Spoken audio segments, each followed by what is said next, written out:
Hello friends, स्वागत करता हूं मैं अपने यूट्यूब चैनल टीम वैकेंसी गुरु पर। तो दोस्तों, आज के इस वीडियो के माध्यम से बीटीएससी एएनएम 10,000 साथियों की रिगार्डिंग में एक बहुत ही महत्वपूर्ण जानकारी मैं आप सभी को बताने वाला हूं। बीटीएससी ने अभी अभी 2024 का एक नया नियमावली गठन किया है। अब जो वैकेंसी है वो आपको इसी आधार पे देखने को मिलेगा और इसी प्रक्रिया के अनुसार उनको नियुक्ति दी जाएगी। क्या अब एएनएम 10,700 का जो वैकेंसी है वो भी इसी आधार पर होगा? सभी कुछ बातों को क्लियर करेंगे, तो वीडियो के लास्ट तक बने रहिएगा। और अगर आपको ये जानकारी पसंद आएगा तो चैनल को सब्सक्राइब करके बेल नोटिफिकेशन भी ऑल सेट कर लीजिएगा। अब चलिए दोस्तों, जानकारी के ऊपर चलते हैं। तो सबसे पहले तो मैं आपको स्टार्टिंग से अपडेट बता देना चाहता हूं, क्योंकि इसकी रिगार्डिंग में मैं आपको लगातार अपडेट देता आ रहा था। देखिए, मैंने अपने वीडियो के माध्यम से जानकारी दिया था कि कैबिनेट बैठक हुई थी और उसमें पैरामेडिकल छात्रों के लिए एक बड़ा खुशखबरी था। अब बड़ा खुशखबरी क्या था कि स्वास्थ्य विभाग के माध्यम से एक स्वीकृति मिली गई थी। अब ये 71वें नंबर पे आपको देखने को मिलेगा कि स्वास्थ्य विभाग के अंतर्गत में 2024 का नियमावली के रिगार्डिंग में, यानी कि Bihar state alliance and health council rule बना था 2024 के लिए दोस्तों। और इसके बारे में मैंने आपको अपडेट भी दिया था कि इससे अब कई सारे फायदे भी देखने को मिलेंगे। और उसके बाद यहाँ पर तुरंत सामान्य प्रशासन विभाग के माध्यम से अपडेट आया था कि जो नियमावली है वो बिहार तकनीकी सेवा आयोग के चयन प्रक्रिया के हिसाब से होगा और वो गठन किया जाएगा। और वही हुआ दोस्तों। यहाँ पर आप लोग देख सकते हो 18 मार्च 2024 की डेट में, यानी कि सोमवार की डेट में ये नियमावली पारित हो चुका है। अब ध्यान से समझिएगा, बहुत सारे स्टूडेंट्स घबराने लगेंगे कि सर ये एएनएम का नियमावली सुने थे, ये किस चीज का नियमावली है। ध्यान से समझिएगा, सभी को मैं पॉइंट्स बाय पॉइंट्स क्लियर करूंगा, क्योंकि देखिए, अगर आपको अभी जानकारी नहीं रहेगा तो देख के लिए 100% मैं बता रहा हूं, कोई ना कोई आपको गुमराह करेगा कि अब ऐसे होगी बहाली एएनएम की, लेकिन ऐसा कोई भी बात नहीं है। ध्यान से समझते चलिएगा, मैं आपको डिटेल्स में समझाऊंगा। सबसे पहले ये जो आप देख रहे हो ये ऑफिशियली है, बिहार गजट यहाँ पर लिखा गया है। अब दो कि यहाँ पर आप देखोगे बिहार सरकार द्वारा जो कि प्रकाशित किया गया है। अब प्रकाशित भी हाल ही का है, 18 मार्च को, यानी कि कल के डेट में ये जारी किया गया है।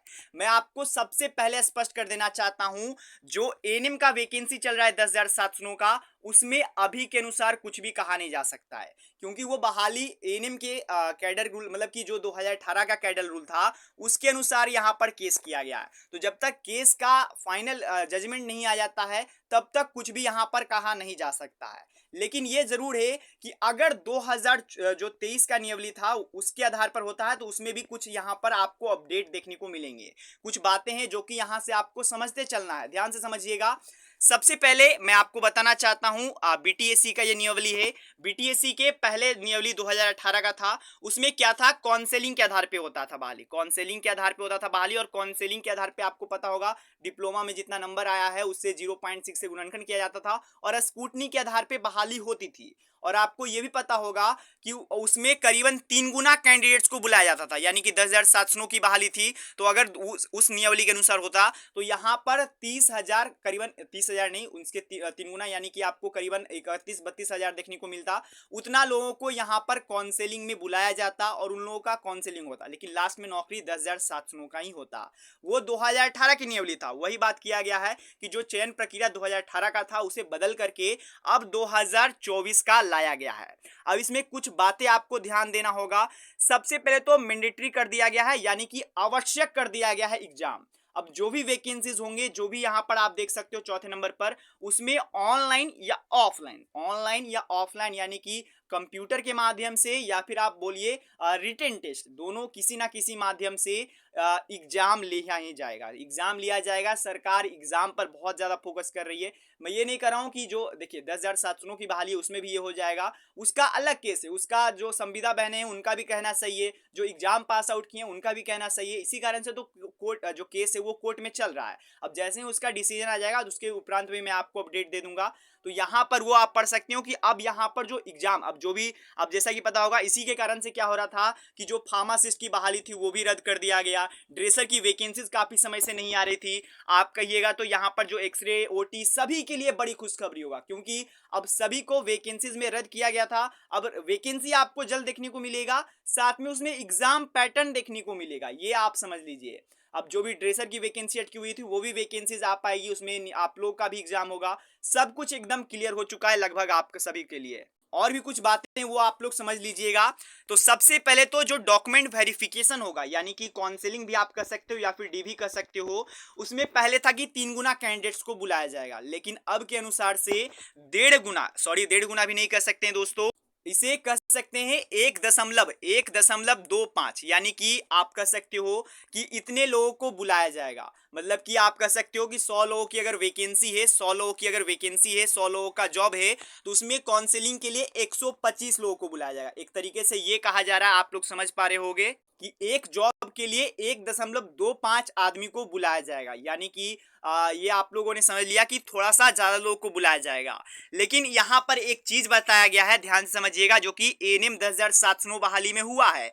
यानी कि देखिए, सबसे पहले तो ये बताया गया है कि अगर क्वालिफाइड करते हैं स्टूडेंट्स, तो 1.25 स्टूडेंट, सावा इसे कहा सकता है, सावा गुना लोगों को यहाँ पर काउंसलिंग में बुलाया जाएगा। लेकिन अगर आपने एएनएम का केस देखा होगा, तो एएनएम का केस में क्या हुआ था कि उसमें इतना स्टूडेंट्स भी बहाल नहीं हो पाए, मतलब कि सॉरी, उतना स्टूडेंट्स पास ही नहीं हो पाए, 10,709 भी स्टूडेंट्स पास ही नहीं हो पाए। तो वैसे केस का भी यहाँ पर बताया गया है, ध्यान से पढ़िए।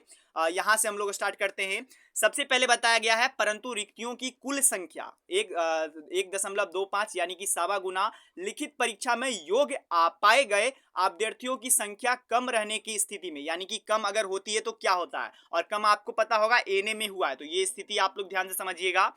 बताया गया है कि सभी योग्य अभ्यर्थियों को प्रमाण पत्र सत्यापन, यानी कि काउंसलिंग, यानी कि डॉक्यूमेंट वेरिफिकेशन के लिए आमंत्रित किया जाएगा। यानी कि जो स्टूडेंट्स क्वालिफाइड होंगे, जो स्टूडेंट्स पास किए होंगे एग्जाम, उन्हीं को बुलाया जाएगा। इसमें ये नियम नहीं हो जाएगा कि जो फेल हैं उनको भी ले लिया जाएगा, काउंसलिंग के लिए बुला लिया जाएगा, ऐसा बात यहाँ पर लिखा गया है। ये मैं नहीं बता रहा हूँ, ये यहाँ पर नियमावली बता रहा है। और भी यहाँ पर पढ़ सकते हो, कुछ केसेस और भी बन सकते हैं। जैसा कि यहाँ पर बताया गया है कि ऐसे स्थिति में सभी योग्य अभ्यर्थी, योग्य यानी कि जो पास हुए, उन्हीं अभ्यर्थियों को प्रमाण पत्र सत्यापन के लिए आमंत्रित किया जाएगा।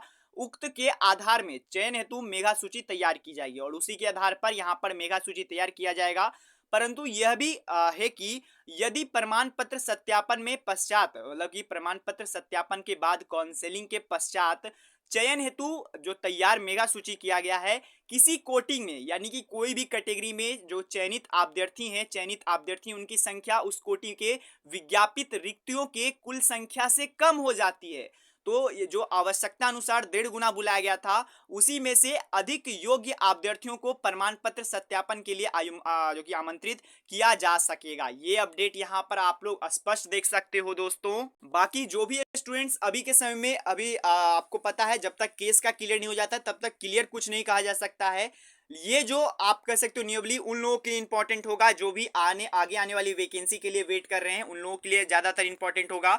साथ में एनएम के लिए भी इंपॉर्टेंट होगा, अगर बहाली है वो अगर 2023 के नियमावली के अनुसार होता है तो, या फिर जो भी, अब देखिए प्रक्रिया, अब जो भी कोर्ट फैसला देगी उसी के बाद बात करेंगे। अभी कुछ कहा नहीं जा सकता है, क्योंकि हमारी संविदा एनएम बहनों का भी मांग सही है कि जब वैकेंसी आपको निकालना था, सब कुछ करना था, तो आप बीच में ऐसे बदलाव कैसे कर सकते हो। बहुत सारी बातें हैं जो अभी बताई नहीं जा सकती है, लेकिन अपडेट ये है कि बीटीएससी के द्वारा नियमावली एक पारित किया गया, उसी का यहाँ पर अंग्रेजी में है। बाकी इसकी रिगार्डिंग में एक डिटेल्स वीडियो लाऊंगा, जिसमें कि स्पष्ट से सभी बातों को समझाऊंगा कि कैसे कैसे अब आगे का प्रक्रिया होगा। मतलब कि ये केवल और केवल बीटीएससी के द्वारा जो भी बहाली आएगी उसका प्रक्रिया बताया गया है। अब आपको पता होगा, बहुत सारे स्टूडेंट्स एएनएम नियमावली और बीटीएससी नियमावली में कंफ्यूज हो रहे होंगे, एक बार ध्यान से समझिएगा।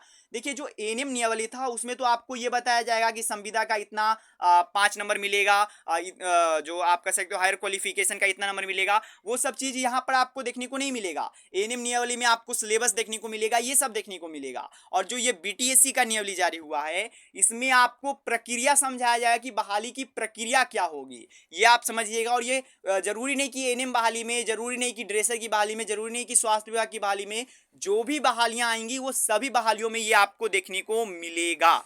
ये अपडेट आप लोग को देना था। बाकी अगर आपको जानकारी पसंद आई हो, चैनल को सब्सक्राइब कर दीजिएगा। बहुत सारे लोग होंगे जो कि अब इस सूचना को गलत मिसयूज करेंगे, बहुत सारे लोग बोलेंगे कि अब 2024 के नियमावली के अनुसार होगा, पर ऐसा कोई बात नहीं है। अभी फिलहाल के लिए अपडेट आता है तो मैं आपको बता दूंगा, तो निश्चित रहेगा, चैनल को सब्सक्राइब कर दीजिएगा। जय हिंद, जय भारत, वंदे मातरम, थैंक यू।